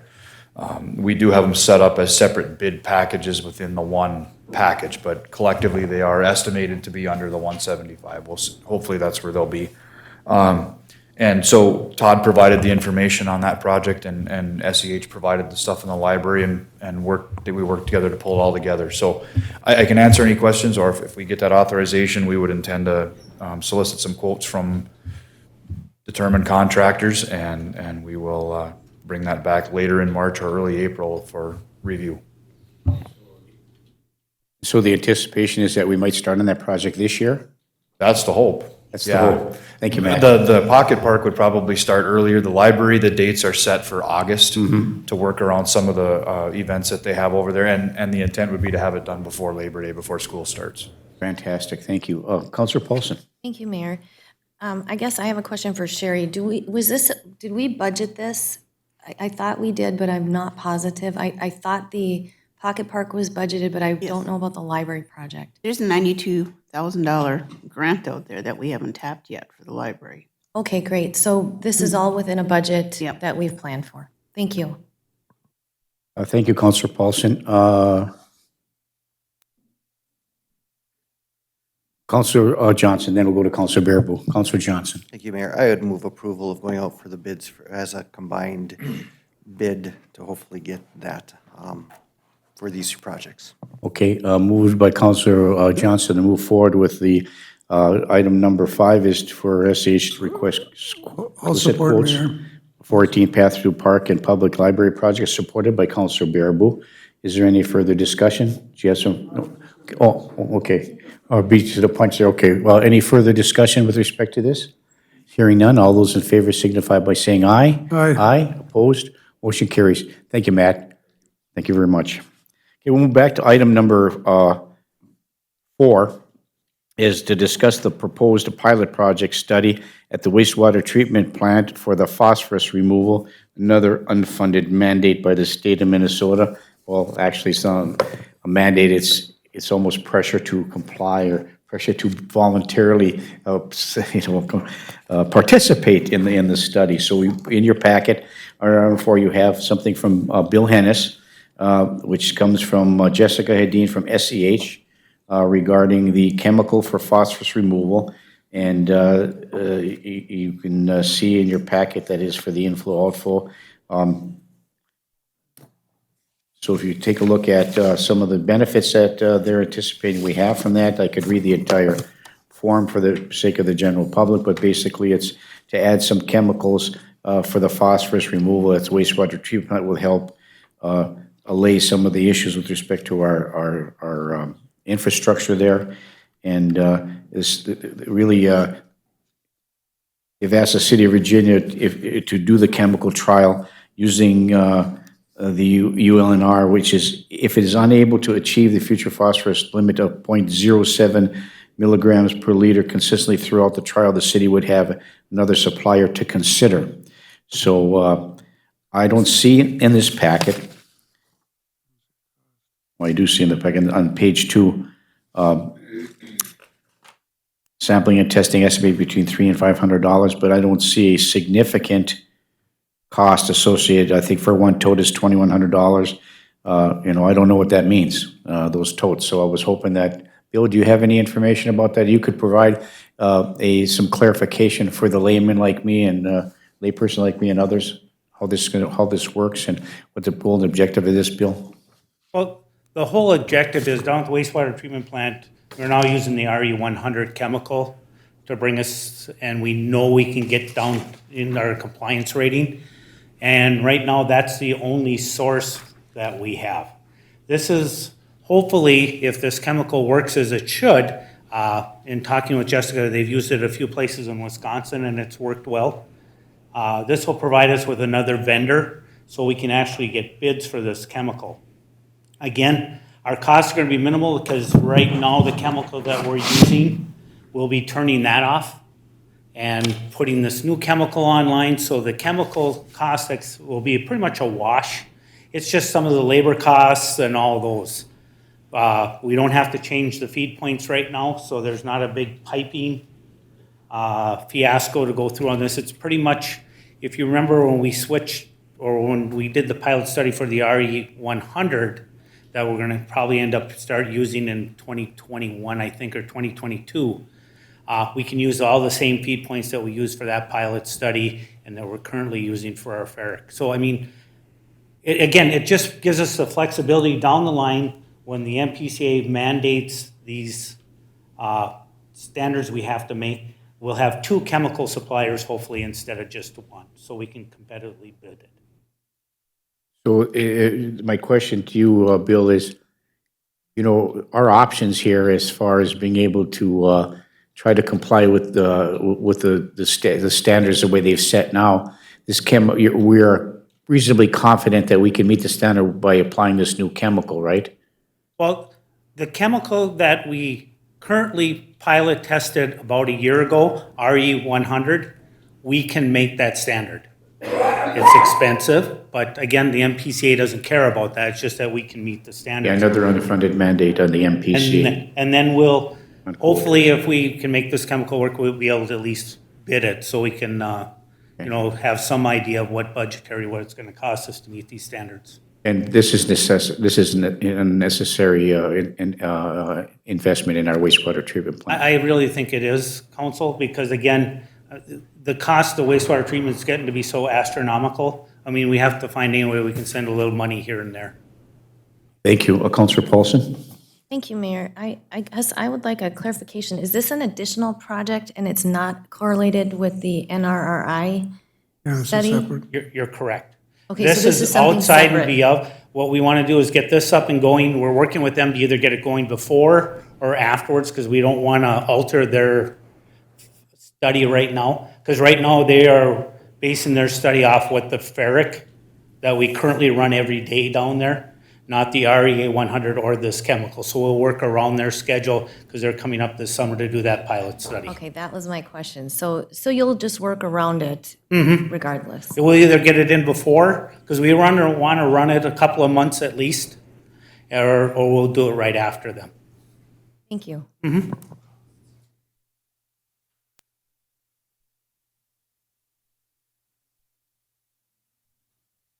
Okay, Bill, thank you. Anybody else have a question? Councilor Baraboo? Yeah, Bill, looking at this, the REA 300 is the chemical we're going to be using now, correct? That was what we originally started the study out, and now they've now called it RE100. Oh, so it doesn't... Same supplier, just a new name. Oh, okay, because I must have misread it in here then. They still got RE 300 in here. Oh, okay. All right, I don't have a problem with it. In fact, I'm going to move that we allow the study to continue. We've got enough additional dollars if we need some, but I don't think we'll need any dollars extra with the Oh, well, chemical we can change. absorb it in our testing costs down there. So I'll move that we go forward with this study. A move to approve the study moving forward for the wastewater treatment plant by Counselor Bearable. Is there support? Support by Counselor Barnzelli. Is there any further discussion? Counselor Barnzelli? Bill, is this the first time now that we're going to have a second supplier in our history of this, or have we had a? Well, in the history of this, yes, because again, this is all coming on our next license for our wastewater treatment plant. Or under our current license, when we negotiated it back when we did the rebuild of the wastewater treatment facility, that we were going to do pilot studies to help find answers to all these questions. Mercury was a big one, and phosphorus and all that. So we're just going through our MPCA requirements on this current permit so we can meet the requirements of our next permit. So it's helping us. We have a choice now. We can go either left or right, or supplier. Yeah, basically, so we can bid it instead of just getting a quote, and that's our cost. Thank you. Okay, moved and supported. Is there any further discussion? Seeing none, all those in favor signify by saying aye. Aye. Aye, opposed, motion carries. Thank you Thank very you. much, Bill. Next item on the agenda is item number 6, under Building and Grounds, which is the request from the Iron Range Partnership for Sustainability to relocate the farmers market. We have a presentation to be made on behalf of the farmers market by our Park and Rec Director, Brian Suber. Brian, welcome. Thank you. It's been so long since I've gotten to appear before you and speak. Have been in discussions with the Iron Range Partner for Sustainability for relocating the farmers market. As you know, for the past several years, the farmers market has met right down the street from us here at City Center Park. One of the issues that they struggle with is attracting crowds to the farmers market. They do a lot of great things. They've got children's programming.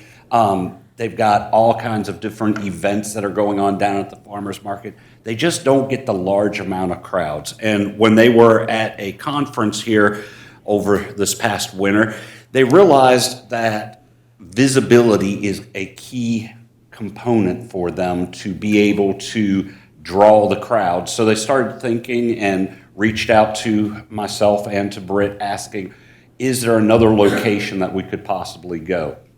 So we started thinking about that and thought that the Klein Cupoletti building would be a good location for them.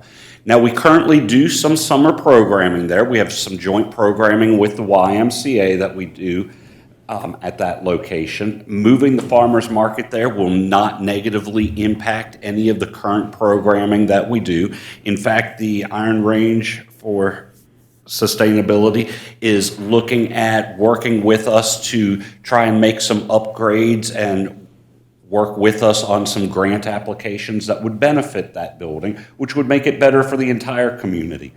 In addition, with our proposed project for the Bailey's Lake Trail improvements, which will be happening this summer, it would be beneficial on our behalf for every Thursday that City Center Park is not packed full of people. Moving them up there could potentially help our construction schedule and the Bailey's Lake Trail project. I have presented this to both the Parks and Recreation Commission and to the Virginia Community and Lakes Committee, and both of those committees and commissions have given their support to relocating the farmers market. Okay, very good. I have a quick question. You know, I'm all for this. I mean, relocating, I think in the State of the City address that's coming out, that's part of the thing. You know, let's find a good spot for them. And that's a great spot, I think, moving forward. There is a shed that's on the city center, right on the boulevard there, that was donated by our VFW to help with that, you know, store some of their tables and things of that nature.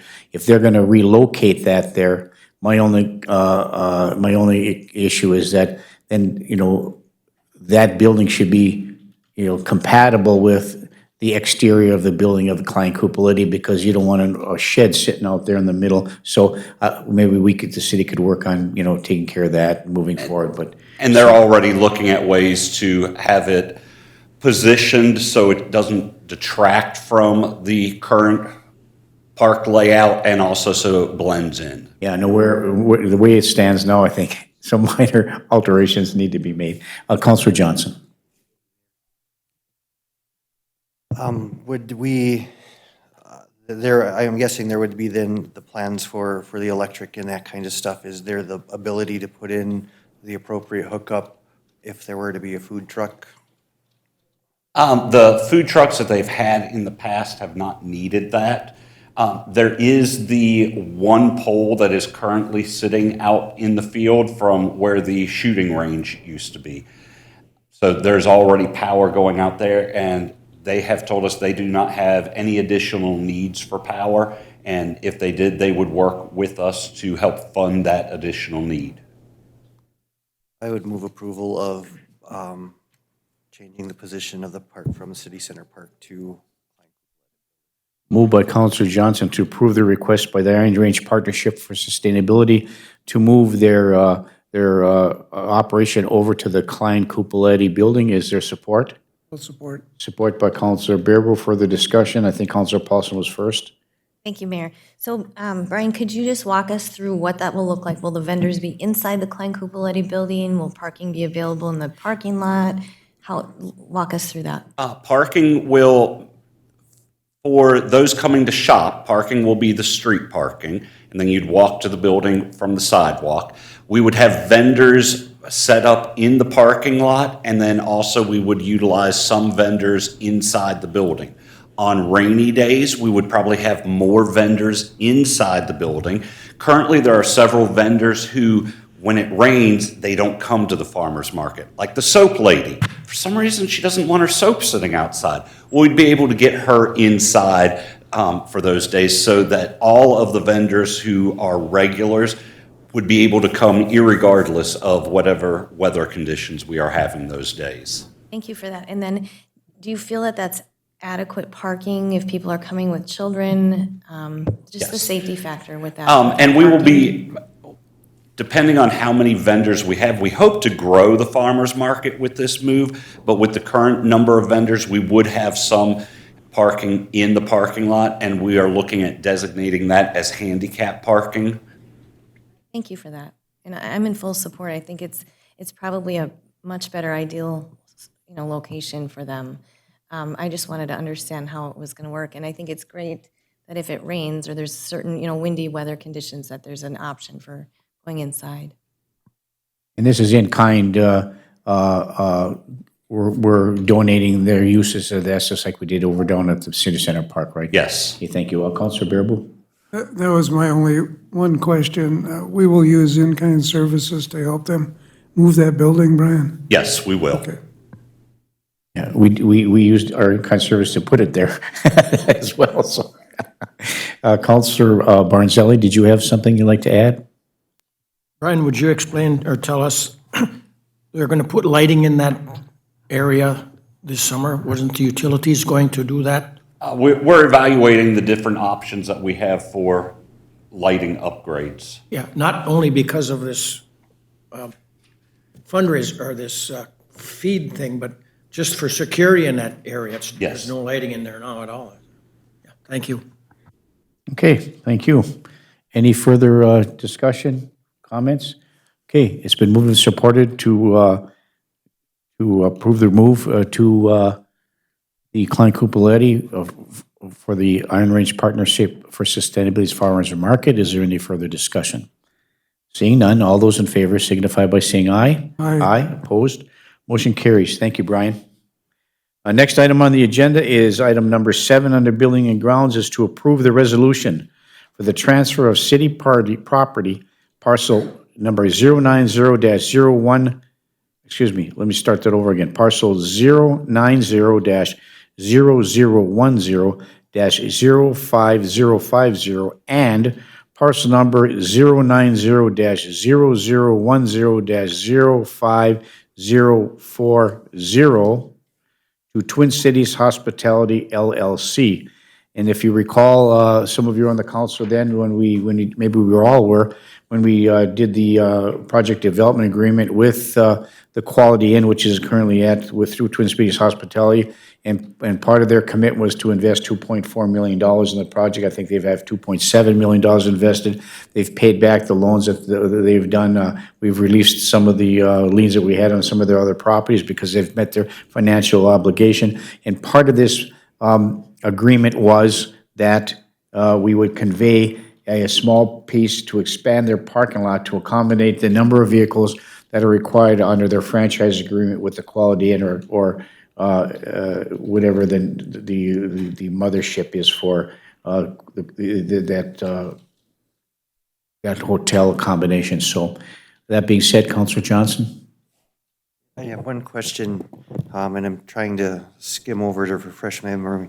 Will they be providing the appropriate signage that says it's public parking Monday through Friday, 7 to 4:30, or does the city provide that signage? Well, because it's privately owned, I think they came into an agreement, whether it's in writing or on a handshake agreement, or I don't know exactly where the document says, but yeah, you're correct, Councilor Johnson, that they were going to allow public parking there and they were going to provide the signage for it. Okay, I would move approval of the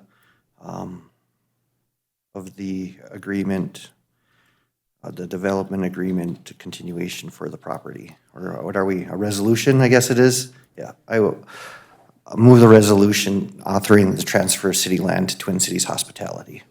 A move by Councilor Johnson to approve the transfer of property from the city to Twin Cities Hospitality on those two parcels. Is there support? I'll support. Support by Councilor Baraboo. Is there any further discussion? Seeing none, all those in favor signify by saying aye. Aye. Aye, opposed? Motion carries. Thank you. Mayor, does this have to be read twice now? Yes. Okay. That's the So first it's the reading. first reading. This is the first reading. Make sure you annotate that, yeah. Oh, Tuesday will be the first reading. First reading, yeah. For next But make Tuesday will sure be you the first annotate reading, that. right? Yeah. The other items of concern, we have two items. Item number 8 is to approve the requested change to the purchase agreement amendment for the Gethsemane Lutheran Church. And this is a small request by them, and I'll ask our city attorney, Brian Lindsay, to give us a little update on the change in that particular contract and purchase. Brian?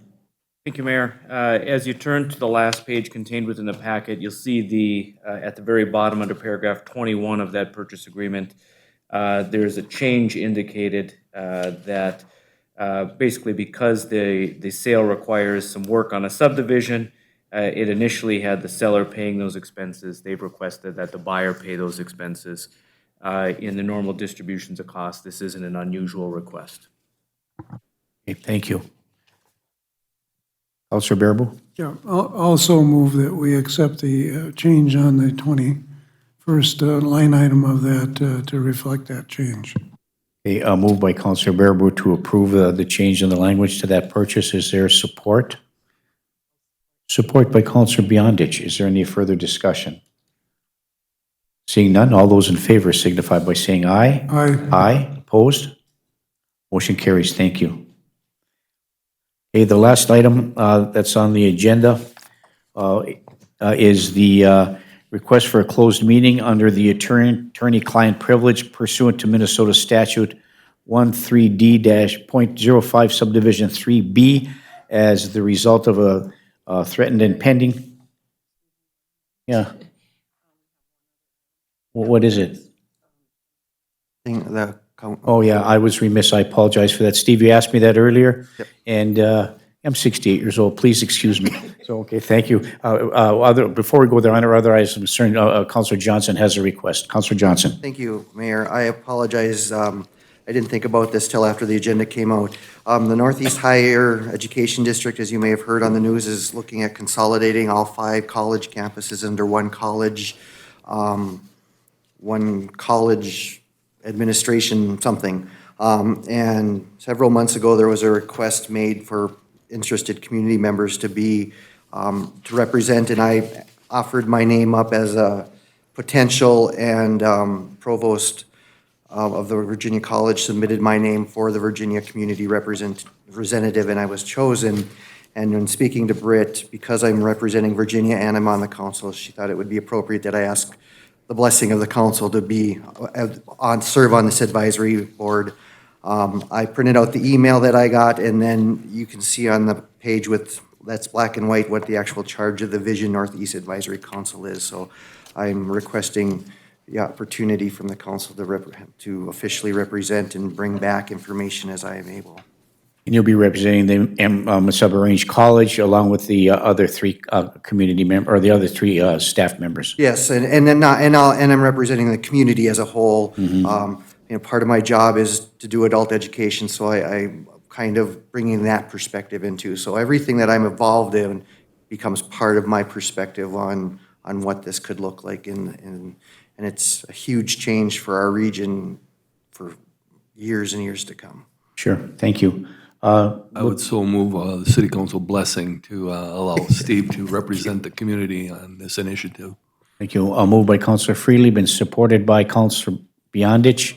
Is there any further discussion? Thanks for serving on this, Steve. Further discussion, Councilor Barnzelli? I would also wish him my Blessing. blessing. Thank you. Any further discussion? Hearing none, all those in favor signify by saying aye. Aye, opposed, motion carries. Thank you. Sorry about that, Councilor Johnson. Okay, we'll move to the last item on the agenda under other items of concern, and this is a consideration of pending or threatened litigation related to the Northern Heights property. This agenda item is to discuss the legal strategy and options, including potential and threatened litigation related to the Northern Heights property. This properly noticed regular council meeting agenda item will be closed pursuant to Minnesota Statute Section 13D.05, Subdivision 3B as in boy, under the attorney-client privilege exception to the Minnesota Open Meeting Law. The council's need for confidentiality outweighs the purposes served by the open meeting law in this case based upon the following.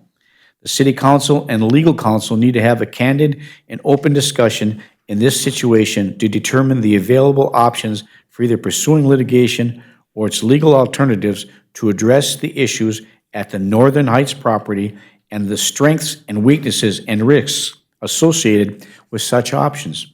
The city received a request for information from the Minnesota Pollution Control Agency in this matter, and a request for information is the first step in an enforcement action under state and federal law.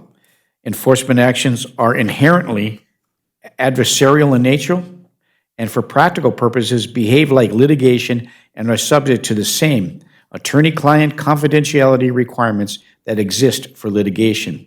Moreover, the commencement of such an action under state or federal law triggers the clear threat of litigation against the city and also provides the city with rights to pursue affirmative litigation to protect its interests. The purpose of the closed meeting is not to make a decision behind closed doors, but instead is to determine the legal options for handling the potential and/or threatened litigation that's been referenced. A closed session would benefit the public because the ultimate outcome of the enforcement action and litigation may impact the finances, operations, future growth, services, and the rights of the city. The only business to be discussed in closed session is the legal litigation strategy of the city. Any formal council action will occur in open session. The City Council acknowledges that the public interest is the issue that would become the subject of such litigation and is likely to be high.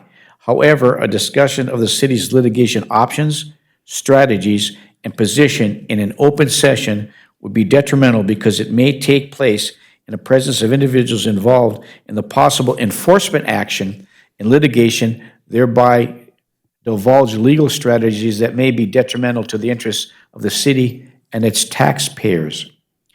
It is likely that other aspects of the Northern Heights property matter for which litigation strategy will be discussed in closed session will come before the council that do not require a discussion of litigation strategy, and such matters will be considered by the council in open session. Before I seek a motion to close the meeting, I would like to invite any member of the City Council would have a question about why a closed session is appropriate in these circumstances and to address their questions to the city attorney, Mr. Brian Lindsay, on the issue. Does anybody have any questions or comments or concerns with respect to that before we go into closed session? Also, we have our other litigation attorney is Mr. Daniel Marks. So, and he's not here yet, but he will be coming. What time do you anticipate him to be here? Said 11:30, so we have some time. So, Mayor, yes, Counselor Paulson. thank you. Before we entertain a motion to go into closed Yes. session, this is not about this current subject, but I did receive a message regarding the pigeon issue this morning. Yeah, And I apologize for bringing that up, but it Me- was me too. brought to my attention, and Me too. I believe that we maybe should take some, I don't know if we can take an action step this morning to approve at our council meeting. What we had done in the past was, I believe, hired, We talked about that. Go ahead, Pam. Mayor, yes, I did talk to an individual yesterday regarding the problem, and I sent an email to Mr. Gornick requesting a bid to bring up for council approval. okay, so that's in the works. So Yep. do we need a motion for that, Pam? No? Okay, Once it's presented, we'll just have it on the agenda. okay. And I didn't mean to bring that up under other items, but I just received the message, so. Well, that's thank fine. you. We had a continuing resolution, just for lack of a better term, for him to provide these services for a period of time. That time has since expired. And so now we're looking to renew that venture as well. So thanks for bringing that up, Counselor Paulson. Okay, well, before we take a motion to go into closed session, did anybody want to take a break? Because Mr. Marks won't be here till 11:30. So we have some time before we go into closed session. If we go into closed session, we stay here. So maybe behoove us to take a little break until he arrives and then move into closed session? Thank you. We anticipated that our council meeting would go a little bit longer, so we were very efficient this time. So, all right, so let's take a quick break.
Okay, after a quick, short break, we're back in session.